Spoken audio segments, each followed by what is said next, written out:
ووجدك ضالا فهدى ووجدك عائلا فأغنى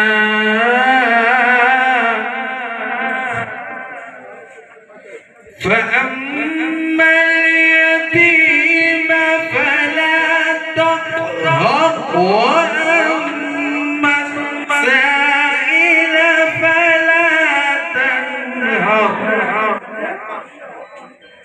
وأما بنعمة ربك فحدث.